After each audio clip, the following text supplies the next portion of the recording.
오늘은 겸손이 비결이다, 이런 제목으로 하나님 말씀을 전하도록 하겠습니다. 겸손은 모든 덕목의 뿌리입니다. 여러 가지 덕목 중에 하나가 아니라 모든 덕목의 뿌리입니다. 성경은 사랑을 강조하지만 겸손이 사랑의 뿌리입니다. 사랑이란 것은 겸손을 뿌리에서 피어난 꽃에 불과합니다. 사랑도 그렇고 모든 것은 이 뿌리가 시들어지면 다른 것도 다 시들어지고 변질되게 되어 있어요. 우리가 사랑하려고 어떤 사람을 계속 사랑하기가 쉽지가 않습니다. 처음에는 사랑하지만 지내다 보면은 사랑하기 힘든 일도 만나고, 그렇지만 겸손한 사람은 끝까지 사랑할 수 있어요. 고린도전서 13장은 사랑이란 것은 오래 참는 것이다, 그리고 그 사람에게 친절한 것이다, 이렇게 되어 있는데, 어떤 사람에게 계속 참고 계속 친절하게 대하는 것이 잘 안 될 때가 있어요. 그렇지만은 겸손한 사람은 끝까지 사랑합니다. 끝까지 참고 끝까지 친절하게 대하고, 그게 바로 사랑이죠. 그래서 이 사랑이란 건 모든 덕성의 뿌리입니다. 우리는 이 뿌리가 튼튼한지 뿌리가 시들었는지 그걸 늘 점검해야 돼요. 여기에서 만약 실패하면 다른 것들도 다 시들해지고 변질됩니다. 처음에는 잘 시작했는데 끝이 좋지를 않아요. 어떤 사람은 저는 주님을 사랑합니다, 주님을 향한 열정도 있고 사랑도 하고 헌신도 하는데, 이 겸손이 뿌리가 되어 있지 않으면, 이 겸손이라는 뿌리가 튼튼하지 않으면, 처음에는 이 사람은 오직 주님만 보면서 자기 시선을 주님께만 두고 주님을 사랑하고 열정을 가지고 했는데, 이 겸손이란 뿌리가 시들시들해지고 약해지면은 이제 어느새 그 시선이 주님께로 가지 않고 다른 사람에게로 시선이 갑니다. 자기처럼 하나님께 헌신하지 못하는 사람을 보게 되면서 마음에 정죄감이 생기기도 하고, 또 자기 자신에 대해서 자기를 높이고 자기를 칭찬하고자 하는 그런 마음도 생기고, 그런 식으로 되는 거예요. 그러므로 이 사랑이라는 우리가 무엇을 하든지, 앞을 보세요. 우리가 모두 다 이 겸손이라는 이 뿌리를 뿌리가 잘 있는지 그걸 항상 우리가 점검을 해야 되는 것입니다. 이 겸손의 뿌리 위에 사랑도 생기고 화목도 생기고 온유도 생기고 충성도 생기고 오래 참음도 생기고 절제도 생기는 것입니다. 누가복음 18장에 보면 바리새인과 세리의 기도가 나옵니다. 바리새인은 와가지고 하나님 앞에, 하나님, 저는 저 세리와 같지 않은 걸 감사드립니다, 세리와 같지 않고 있는 걸 감사드린다고 했습니다. 그러면서 세리를 무시하고 비난했죠. 그런데 세리는 감히 머리를 못 들고 주여 저는 죄인입니다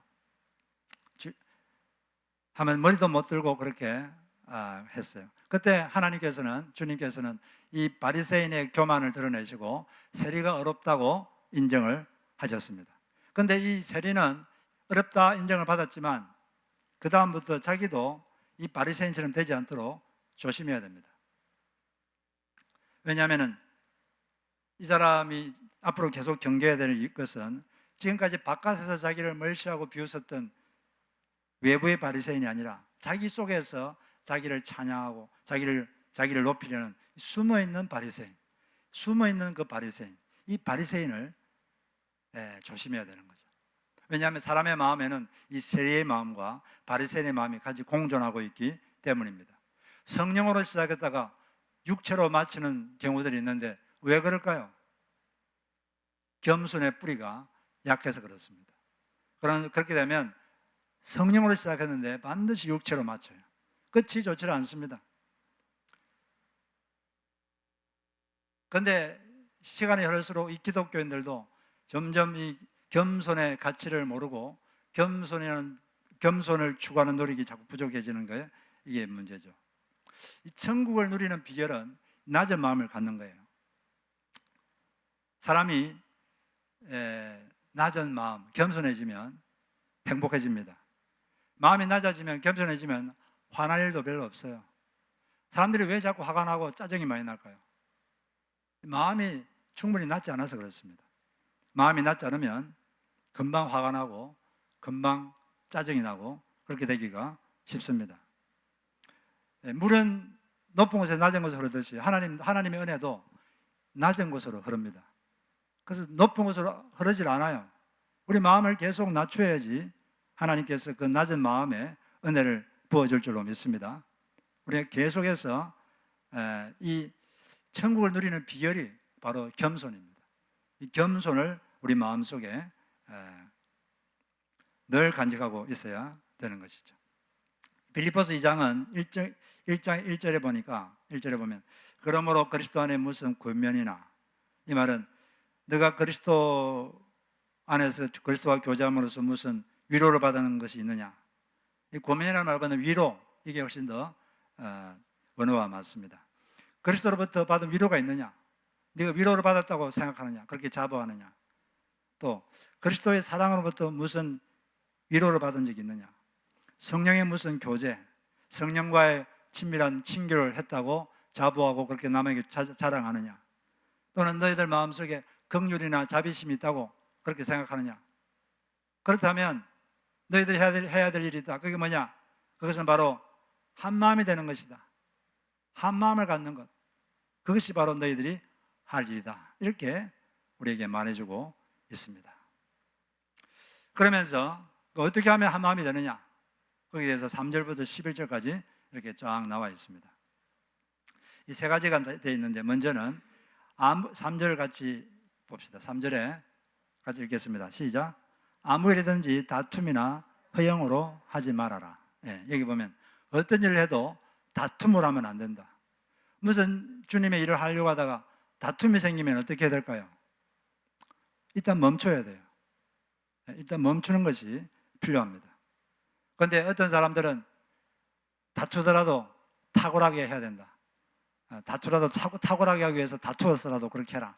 뭐 그런 식으로 생각하는 사람이 있는 것 같아요. 그러나 저의 목회 철학은 그렇지 않습니다. 더 잘하려고 다투지 말고 보통만 하더라도 화목하자. 이게 저의 생각입니다. 여러분 중에는 생각이 다른 분이 계시다면 생각을 같이 우리가 한 마음으로 해야 될 줄로 믿습니다. 뭐든지 다투면서 하면 안 돼요. 다툼이 생길 것 같으면 그만두세요. 그리고 양보하세요. 다른 사람이 다른 방법을 하려고 하는데 나는 이 방법을 하려고 그러는데 자꾸 이게 갈등 생기면 그냥 그렇게 하라 그러세요. 죽고 사는 문제도 아닌데 뭘 그런 걸 가지고 우리가 다투고 그럽니까?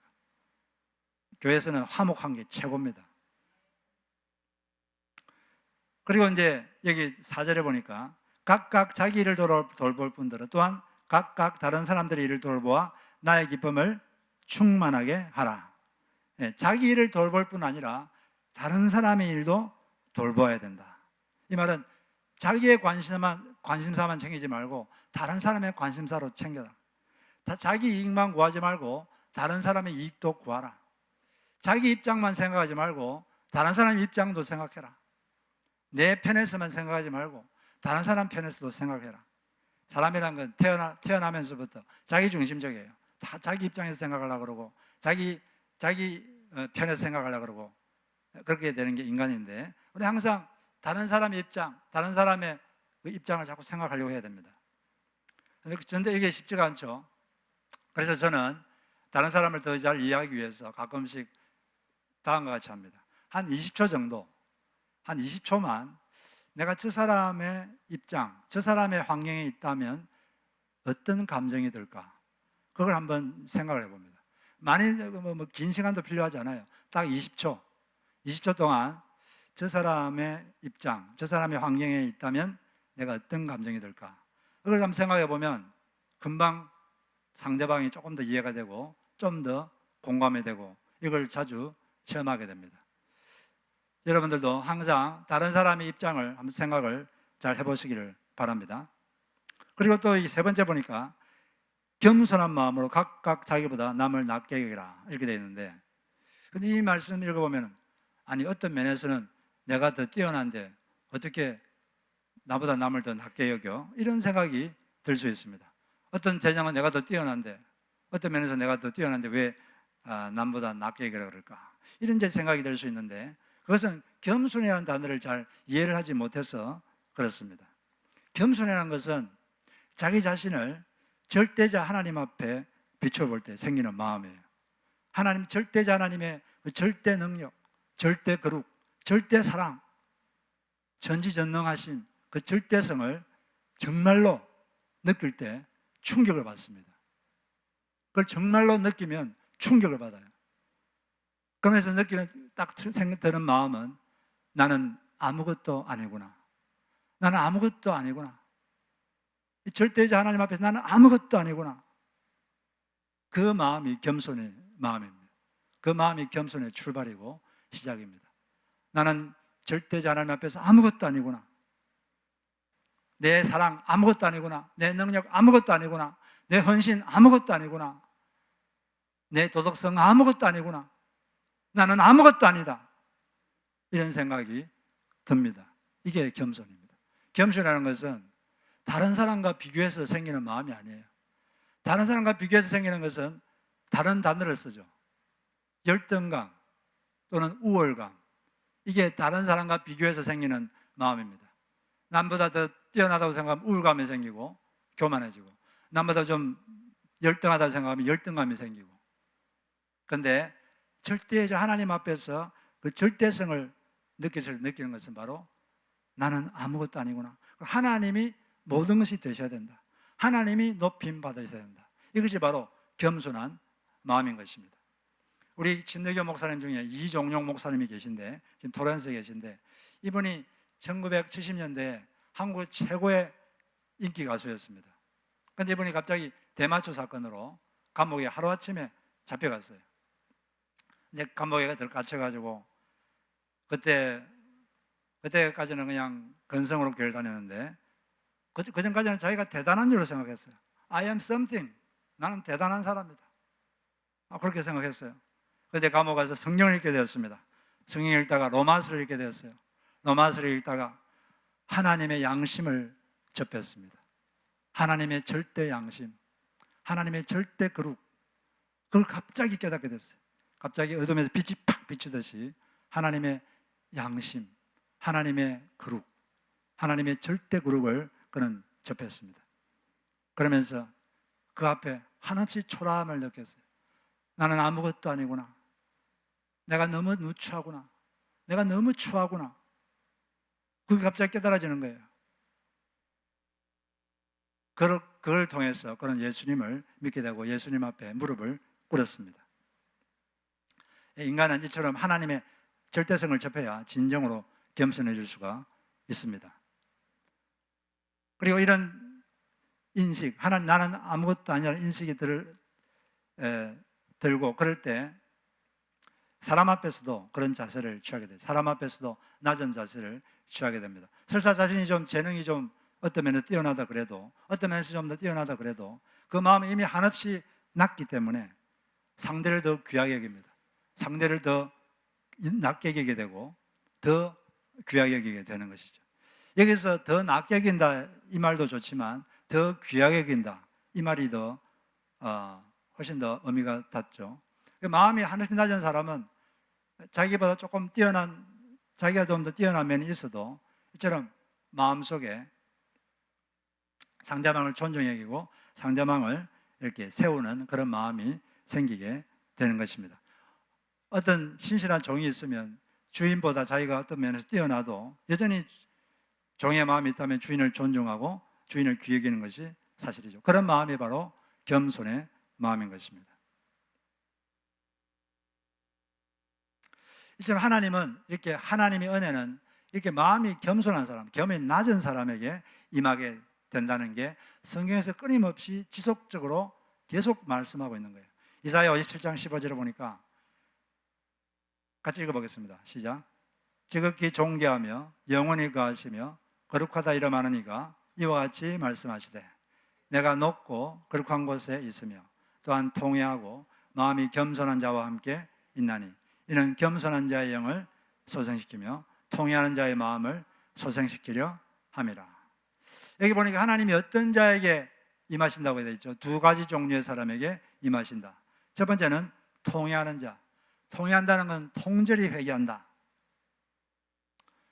다른 사람의 잘못을 잘 아는 사람이 아니고 자기 잘못을 잘 알고 되게 하는 사람, 그 사람에게 하나님은 임재하시고 그 사람에게 은혜를 주신다. 그리고 겸손한 자, 마음이 겸손한 자, 마음이 낮은 자에게 하나님은 함께 하시고 그에게 은혜를 부어주신다고 되어 있습니다. 그래서 앤드류 머레이는 말하기를 겸손이 없다면 하나님을 모실 수도 없다. 하나님의 은총을 체험할 수도 없다. 그리고 하나님의 성령의 능력도 체험할 수 없다. 겸손이 하나님으로 하여금 하나님으로서의 모든 행사를 우리에게 할 수 있게 하는 것이기 때문이다. 예, 우리가 한 마음이 되려면 이처럼 겸손이 필요합니다. 그리스도의 마음이 필요하죠. 그래서 5절에 보니까 너희 속에 이 마음을 품으라. 곧 그리스도 예수의 마음이니 그는 근본 하나님의 본체시나 하나님과 동등됨을 취할 것을 여기지 아니하시고 자기를 비우셨다. 여기 보면 그는 근본 하나님의 본체시나, 이게 무슨 뜻입니까? 근본 하나님의 본체시라 말은 본질이 하나님이다. 본질이 하나님이시다. 예수님은 그 본질이 하나님입니다. 예수님은 그냥 단순한 사람이 아니죠. 예수님의 본질은 하나님이에요. 그 하나님, 예수님은 100% 하나님이시고 100% 사람이시죠. 그 본질이 하나님이세요. 본질이 하나님이신데 이 하나님됨, 예수님은 이 하나님됨을 자기 유익을 위하여 사용하지 않으셨습니다. 하나님과 동등됨을 취할 것을 여기지 아니하셨다. 이 말은 하나님과 동등되다는 사실, 하나님 되심을 자기 유익을 위하여 사용하려고 생각하지 않으셨습니다. 대신 어떻게 했죠? 자기를 비우셨다. 자기를 비웠다. 이걸 영어 성경은 made him nothing. 자기를 아무것도 아닌 것으로 만드셨다. made him nothing. 아무것도 아닌 것으로 만드셨다.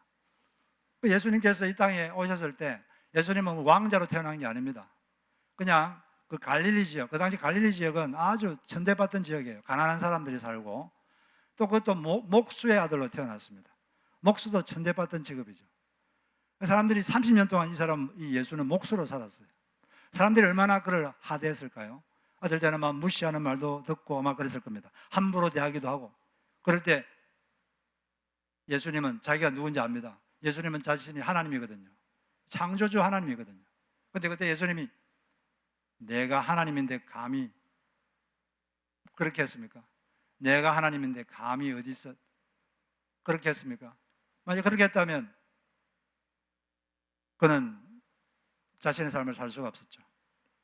그런데 그냥 그렇게 했지만 그는 자기를 nothing으로, 아무것도 아닌 것으로 여겼기 때문에 그런 사실들이 조금도 그를 괴롭히지 못했습니다.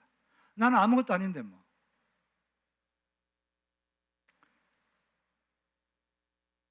아브라함이 하나님 앞에 기도할 때 이런 말을 쓰죠. 하나님 앞에 저는 죄와 티끌과 같사오나 감히 아뢰나이다. 그는 하나님 앞에 자기를 죄와 티끌로 생각했어요. 죄와 티끌이 남이 좀 무시한다고 왜 날 무시하냐 그렇게 하겠습니까? 죄와 티끌은 그냥 납작 엎드리는 거, 그게 바로 죄와 티끌의 모습이죠.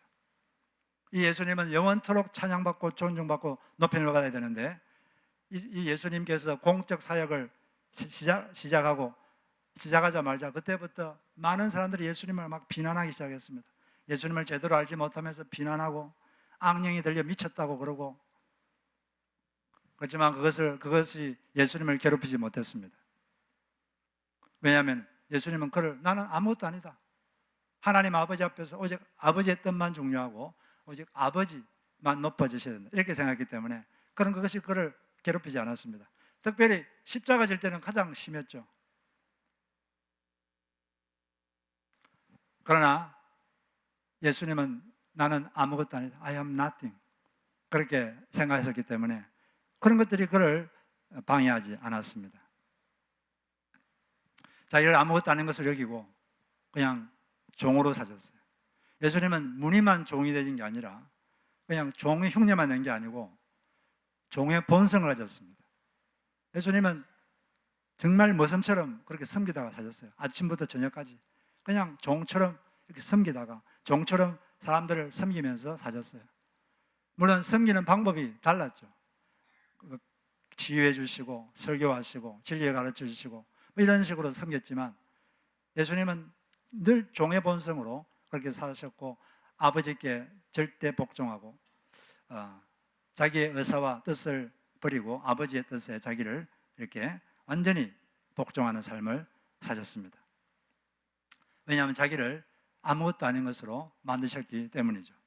예수님은 이렇게 자기를 아무것도 아닌 것으로 비우셨는데, 그런데 저를 비롯해서 많은 그리스도인들이 반대로 가는 것 같아요. I am nothing이 아니라 I am something. 나 뭐 대단한 존재야. 나 대단해. 말은 그렇게 안 하지만 마음속으로 자기가 뭐 대단한 것처럼 여기는 사람들이 많고 막 그렇게 있는 것 같아요.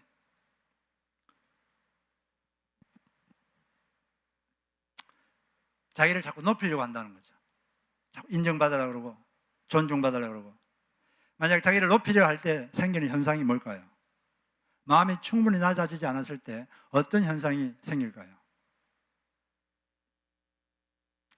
자기가 하대당하는 것 같을 때 그걸 견디지 못합니다. 되게 힘들어져요. 마음이 충분히 낮지 못해서 그런 것입니다. 마음이 이렇게 높으면 작은 일에도 서운하고, 그리고 이 서운한 마음을 잘 풀지를 못하고 그렇게 됩니다. 마음이 충분히 낮지를 못해서 그래요. 마음이 낮은 사람은 웬만한 것에 마음이 흔들리지 않습니다. 마음이 편안합니다. 웬만한 것에 욱하고 그러지 않아요. 마음이 낮기 때문에. 마음이 낮으면 천국을 체험할 수 있어요. 여러분, 마음이 낮은 사람이 쉽게 화가 나겠습니까? 쉽게 화가 나지 않아요. 짜증도 쉽게 나지 않고. 왜? 마음이 낮기 때문에. 그래서 이 천국을 체험하는 비결은 바로 마음을 낮추고 겸손한 것. 이것이 바로 천국을 체험하는 비결이 되는 것입니다. 그래서 우리에게는 다음과 같은 자세가 필요해요. 내가 누군데 감히, 이런 자세가 아니고, 내가 누군데 감히, 이런 게 아니라 내가 뭐라고? 내가 뭐라고? 하나님도 당하셨는데 내가 뭐라고? 창조주도 당하셨는데 내가 뭐라고? 이런 마음이 있어야 됩니다. 그런데 사람들은 내가 누군데 이런 생각이 좀 강해요. 내가 목사인데, 내가 아빠인데, 내가 나이가 더 많은데, 내가 누군데. 그리고 서운한 걸 못 이기고 기분 나빠하고, 그런 것은 마음이 낮지를 못해서 그래요. 항상 마음을 낮추고 예수님처럼 마음을 비우시기를 주의 이름으로 축복합니다. 사람들에게서 자기가 높임 받기를 원해요. 인정받고 싶고. 그런데 저는 누가복음 16장 15절 보면서 좀 충격을 받은 적이 있습니다. 여기 보니까 이렇게 되어 있어요. 예수께서 이르시되 너희는 사람 앞에서 스스로 옳다 하는 자들이나 너희 마음을 하나님께서 아시나니 사람 중에 높임을 받는 그것은 하나님 앞에 미움을 받는 것이니라. 사람들은 스스로 자기가 옳다 그래요. 그러면서 자꾸 사람들을 높임 받으려고 그러는데 그것은 하나님 앞에 미움을 받는 것이다. 사람들 중에 높임 받는 것은 하나님께 미움 받는 거라고 예수님이 말씀하셨습니다. 사람들은 누가 돈이 좀 많고 지가 높이면 막 받들고 그래요. 오면 막 인사를 90도로 하고. 근데 그걸 보고 하나님이 느낌이 어떨까요? 하나님 보시기 좀 역겨움을 느낄 것 같다는 생각을 듭니다. 사람들 중에 높임 받는 것은 하나님께는 미움을 받는 것이다. 이게 예수님의 말씀입니다. 하나님께서 우리에게 돈을 주시고 지위를 주시는 것은 봉사라고 주는 거예요. 봉사라고. 사명감을 가지고 봉사라고. 그 돈으로 하나님 일을 하고 그 지위를 가지고 사람을 섬기라고 주는 것이지 자기가 높아지고 그런 게 아니죠. 마음이 낮은 사람은 남을 쉽게 비난하지 못합니다. 험담도 못합니다. 왜냐하면 자기도 죄인인데, 자기도 제대로 악가름을 못하는데 남에 대해서 말할 그런 자격이 없다고 느끼는 거죠. 그냥 그들을 위해서 기도하고 성령님이 또 지시하시면 사랑으로 고면을 할 수 있죠. 그것도 성령님이 허락하실 때만 그렇게 하는 것입니다. 행복하려면 겸손해야 돼요. 근데 사람들은 겸손을 좋아하는 것 같은데도 겸손을 별로 안 좋아하는 것 같아요. 왜냐하면 겸손하게 하는 그런 상황, 겸손하게 하는 환경, 이걸 벗어나려고만 하는 사람이 많거든요. 사람의 환경이 힘들어지고 어려워지면 자꾸 벗어나려고만 합니다. 근데 그때 사실은 이 겸손이라는 품성을 이 마음에 생산하기가 가장 좋은 때입니다. 마음이 낮고 낮아지면 하나님의 은혜가 풍성히 임해요. 그러면 이전에는 경험하지 못했던 놀라운 은혜를 체험하게 되고 하나님의 은혜로 그는 더 강해집니다. 그래서 내가 약할 때 나는 더 강하다, 이런 고백을 하게 되는 것이죠. 바울도 처음에 자기 속에 자기에게 육체의 가시가 있었을 때 하나님께 이 육체의 가시를 제거해달라고 막 기도했습니다. 그런데 하나님께서 내가 너에게 현재 준 은혜가 너에게 충분하다. 너가 약할 때 나의 능력은 너에게서 더 강해진다. 그걸 깨닫고 그는 그때부터 자신의 약함을 자랑했습니다. 기뻐했습니다. 그리고 나는 약할 때 더 강해진다. 이렇게 하면서 그의 마음속에 그 겸손의 품성을 마음속에 오롯이 이렇게 생산했던 것입니다.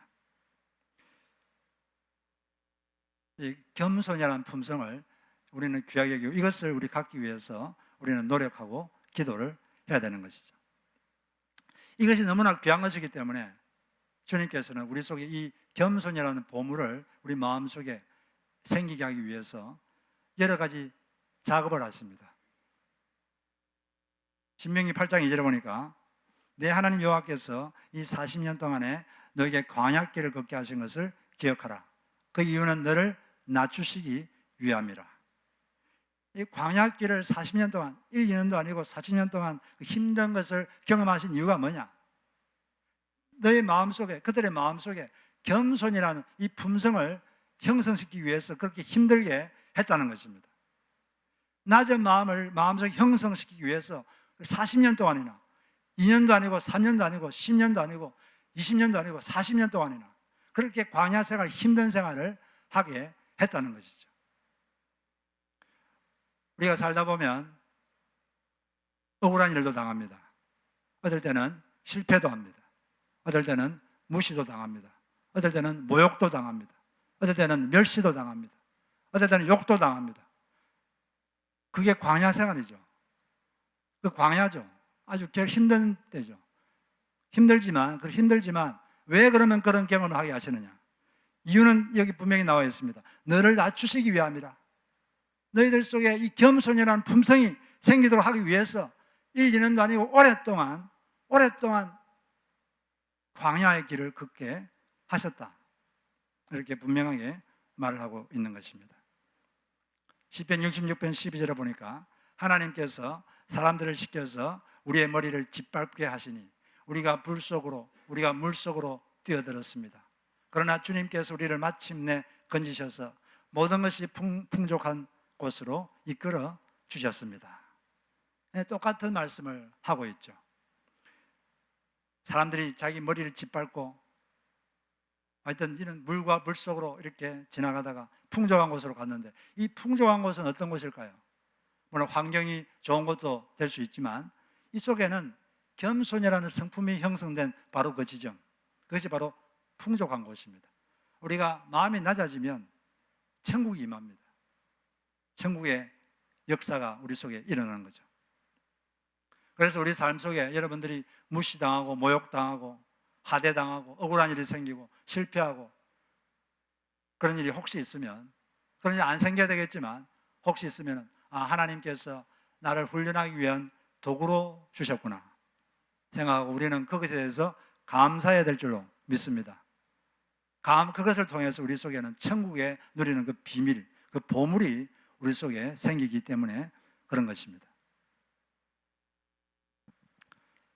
그런데 이런 이 낮은 마음은 우리의 노력으로만 생기지 않습니다.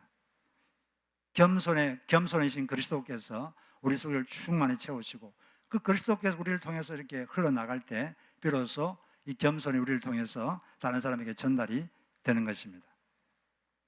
그렇기 때문에 우리는 자주 이렇게 하나님 앞에 갈망을 가지고 기도해야 돼요. 주님, 저는 죽었습니다. 예수께서 제 안에 살고 계십니다. 예수님의 겸손이 저를 통하여 나타나게 하옵소서. 예수님의 겸손이 저를 통하여 드러나게 하여 주옵소서. 끊임없이 이렇게 고백을 해야 되는 거죠. 마음속에 겸손이 사라지고 교만이 올라오려고 그럴 때 이런 고백을 해야 돼요. 저는 죽었습니다. 저희 옛사람은 죽었습니다. 제가 전에 말했죠. 우리가 십자가에 못 박힐 때 우리의 죄도 물론 처리됐지만 우리 옛자도 그게 처리됐습니다. 죽었다고 돼 있어요. 이게 이제 법적인 위치인데, 그런데 이걸 우리가 누리려면 믿어야 돼요. 믿음을 표현한 좋은 방법은 고백하는 것입니다. 저희 옛사람은 죽었습니다. 이렇게 여러분들이 고백하는 순간 뭔가 영적 세계에서 뭔가 달라지는 걸 아마 여러분 느낄 겁니다. 한번 생활 현장에서 한번 실천해 보세요. 예수님이 제 안에 살고 계십니다. 예수의 겸손이 저를 통해서 드러나게 해달라고 예수님께 간구할 때 주님께서 주님의 겸손이를 통해서 나오게 하시는 거죠. 그런데 낮추라고 해서 이게 실력을 낮추라는 말이 아닙니다. 낮추라는 것은 자세를 낮추라는 것이지 실력을 낮추라는 말이 아니죠. 실력은 우리가 높여야죠. 실력은 높이지만 자세를 낮추라는 겁니다. 자세를 끊임없이 낮추면 우리가 할 일은 낮추는 것이고, 그러면 하나님께서 하나님의 때 하나님은 내가 너를 높여주겠다. 사람이 할 일은 끊임없이 낮아지는 것이고 하나님이 할 일은 높아주는 것이다. 이게 바로 오늘 이 본문에서 말해주고 있습니다. 예수님이 그렇게 자기를 낮추니까 아버지께서 어떻게 하셨습니까? 9절에 보니까 이름으로 하나님이 그를 지극히 높여 모든 이름 위에 뛰어난 이름을 주사 모든 무릎을 꿇고 예수를 주라 고백하게 하셨다고 되어 있는 거죠. 사람이 할 일은 낮추는 것이고 하나님 할 일은 높이는 것입니다. 각 사람에게 맞게 적절한 영광을 하나님께 주십니다. 그 하나님을 믿고 우리를 낮출 때 하나님께서 하나님의 때에 그 사람에게 적절한 영광을 주시고 영예를 주시고 또 높임을 주실 줄로 믿습니다.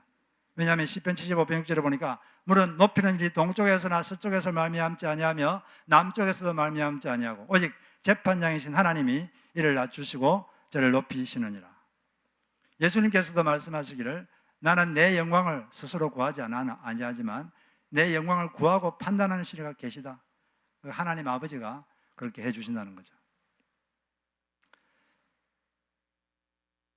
겸손은 모든 덕목의 뿌리입니다. 이게 시들해지면 다른 것들도 다 시들해지고 변질됩니다. 지속이 안 돼요. 끝이 좋지 않습니다. 성령으로 시작했다가 육체로 마칩니다. 그리고 하나님의 은혜는 낮은 마음, 겸손한 마음에 임하게 돼 있어요. 하나님의 은혜를 받으려면 마음이 겸손해야 됩니다. 낮아져야 됩니다. 이게 너무 귀하기 때문에 주님께서는 이 겸손을 형성시키기 위해서 우리가 광야의 길을 걷게 하십니다. 그럴 때 우리는 감사해야 돼요. 예수님은 자기를 아무것도 아닌 것처럼 이렇게 자기를 만드셨습니다. 우리도 사람들 앞에서 내가 누군데 감히 이런 생각을 버리고 내가 뭐라고, 하나님도 당하셨는데 예수님도 당하셨는데 내가 뭐라고, 이런 낮은 자세를 가지고 살 때 우리가 하나님 은혜가 우리에게 더욱더 충만할 줄로 믿습니다. 그리고 이 마음의 겸손을 형성하시고 이걸 지켜내야 됩니다. 마귀는 끊임없이, 마귀는 원래 천사장이었는데 높아지려고 하다가 마귀가 됐어요. 이 마귀의 속성이 우리에게 다 있습니다. 그래서 이 자꾸 높아지려고 할 때 그때마다 자꾸 겸손을 지켜내야 됩니다. 재산만 지키려고 할 게 아니라 이 겸손을 지켜야 돼요. 낮은 마음. 그럴 때 하나님 은혜가 우리 모두에게 더욱더 충만하게 임할 줄로 믿습니다. 같이 우리가 같이 찬양을 한 곡 하겠습니다.